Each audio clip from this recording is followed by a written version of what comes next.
Hi, this is part four. So I was getting home from the hospital and feeling really good, but also a bit confused. I was confused about what I should do at home when I wasn't getting to work. I also got some strong medicine from my doctor that made me feel really damn hungry. I ate breakfast twice, and also once I almost ate a whole family pizza. I was mostly sitting in the sofa because I couldn't fly anywhere before 6 weeks after a brain biopsy.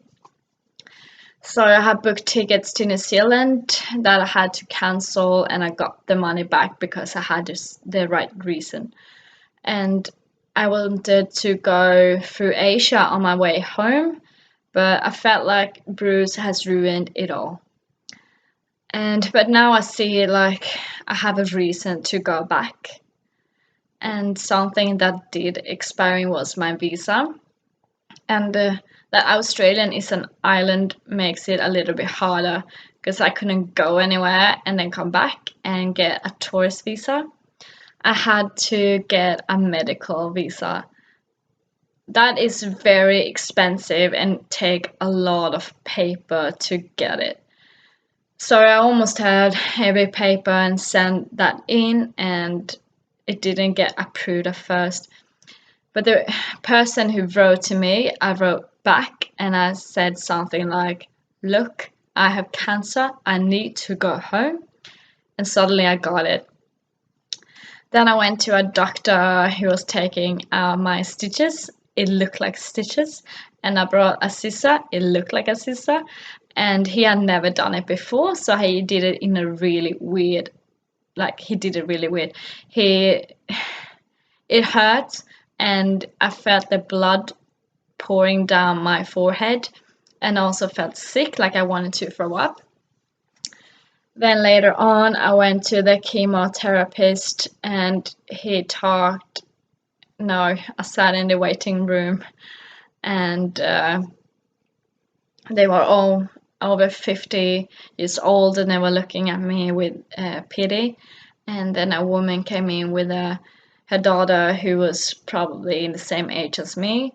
And the women look at me and starts to cry. I go into the chemotherapist office where he shows me the scan of my tumor. And he explains like inside it's stage 2, but on the outside it's stage 3. And then he talks something about my lifetime, but there's nothing I react on when he talks about before I get home. Then I go to the radiologist, and he tells me that it is the same, like stage 2 and then stage 3, and that we have to treat it like a stage 3. And he also talks about my lifetime, and I ask him what he meant by that. And I have imagined myself living till I'm 60 or 70 years old. But he said, in worst case, you can only live 1 to 2 years, and in best case, you can live 15 years. And if you were any older, you will only live 1 year. I got shocked, and all I can think about was my children, my kids that I wouldn't have because I know that I will leave them. And I could only say children, and he said that you can always froze your eggs in. And idiot. And then I asked him if there was anyone in my age with my cancer that was there, and he said that it was really rare to have cancer in my age, like the cancer I have. And he actually had one who was 2 years older than me, and he was now sitting in a wheelchair. Thank you so much for taking all my hope away. I cried. I cried on a bus. I cried when I get home. I'm boxing against my mattress. I was mad and sad at the same time. I couldn't call Europe because they were asleep. I couldn't call anyone in Australia because they were at work. I got hold of a friend in New Zealand, and my boyfriend texted me, "How did it go today?" And I texted, "We talk about that later." So he got worried. He comes with his car, and I jump in, and I told him everything that happened today, and he's just quiet at first. And then he hits the steering wheel really hard, and he says that he will sue the hospital. But after we had talked a while, we decide like we shouldn't believe this before we heard it from a doctor in Sweden.